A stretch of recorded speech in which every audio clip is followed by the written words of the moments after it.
Hola, soy la alumna Cintia Karen Lucio Pérez, estudiante de la Universidad Politécnica de Ramos Arizpe. Voy a presentar las 6 etapas del proceso legislativo. El proceso legislativo federal se rige por la Constitución Política de los Estados Unidos Mexicanos, la Ley Orgánica, el Reglamento para el Gobierno Interior del Congreso General de los Estados Unidos Mexicanos y por los acuerdos parlamentarios adoptados por la mayoría de los miembros de cada Cámara. Las 6 etapas del proceso legislativo son presentación de iniciativas, dictamen, discusión, votación, Cámara Revisora y la promulgación. Presentación de iniciativas. Toda iniciativa presentada deberá ser turnada a comisiones por conducto de la mesa directiva para su análisis y posterior dictaminación. La comisión se encarga de elaborar el anteproyecto de dictamen para su presentación y, en su caso, aprobación de la propia comisión. El dictamen debe contener una parte expositiva de las razones en que se funde y concluir con proposiciones claras y sencillas que puedan sujetarse a votación. Los dictámenes de cada una de las comisiones deberán presentarse firmados por la mayoría de los individuos que las componen. En caso de existir disentimiento de uno o más miembros, se presentará voto particular por escrito, el cual deberá remitirse de manera conjunta con el dictamen. En materia parlamentaria se denomina voto particular a la expresión formal que el legislador realiza sobre determinado asunto con independencia de la opinión general, ya sea este en sentido positivo o bien negativo. Es entonces la emisión de razones, argumentos y puntos de vista que un parlamentario sostiene de manera personal y los cuales desea queden asentados. Dictamen. Una vez elaborado el dictamen, se notifica al presidente de la mesa directiva de la Cámara para que, en uso de sus facultades legales, programe su inclusión en el orden del día para su presentación ante el Pleno de la Asamblea. Los dictámenes son sujetos a 2 lecturas, que se realizan ante el Pleno por parte de la Secretaría de la Mesa Directiva.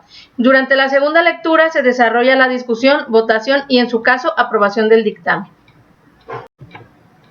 Discusión. Todo proyecto de ley o decreto se discute primero en lo general, esto es, en su conjunto y después en lo particular, cada uno de sus artículos. La discusión se da alternativamente en contra y en pro, comenzando por el inscrito en contra. Los individuos de la comisión y los autores de la propuesta podrán hablar en más de 2 ocasiones, mientras el resto solo tendrá 2 intervenciones. Asimismo, tienen derecho de intervención los individuos para hechos o alusiones personales, por un tiempo límite de 5 minutos. Terminada la lista de oradores, el presidente preguntará a la Asamblea, mediante votación económica, si el asunto se considera suficientemente discutido. Si así se considera, se procederá a la votación. En caso contrario, continuará el debate, pero bastará que hable uno en pro y otro en contra para repetir la pregunta. Votación. Declarado un proyecto suficientemente discutido en lo general, se procederá a votarlo en tal sentido y, si es aprobado, se discutirán enseguida los artículos en particular. En caso de no ser aprobado, se preguntará en votación económica si vuelve o no todo el proyecto a la comisión. Aprobado un proyecto en la Cámara de origen, pasará para su discusión a la otra, cuando no se trate de alguna de las facultades exclusivas de una sola Cámara. Los proyectos deberán ir firmados por el presidente y 2 secretarios, acompañados del expediente respectivo, del extracto de la discusión y demás antecedentes que se hubieran tenido a la vista para resolverlos. Cámara Revisora.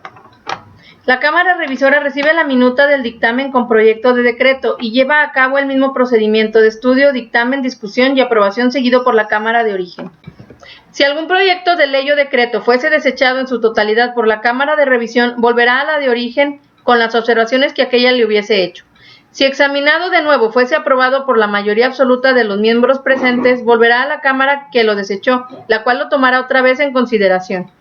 Y si lo aprobare por la misma mayoría, pasará al Ejecutivo para su publicación, pero si lo reprobase, no podrá volver a presentarse en el mismo periodo de sesiones. Promulgación. El presidente de la República, al recibir el decreto aprobado por el Congreso, cuenta con 2 opciones. Realizar observaciones al decreto aprobado, en cuyo caso lo remitirá a la Cámara de origen para su estudio, dentro de los 10 días útiles, a no ser que, corriendo ese término, hubiera el Congreso cerrado o suspendido sus sesiones, en cuyo caso la devolución deberá hacerse el primer día útil en el que el Congreso está reunido, o promulgarlo y entonces mandarlo a publicar para que se observen y cumplan las disposiciones que contenga la ley. Muchas gracias por su atención, que tengan buen día.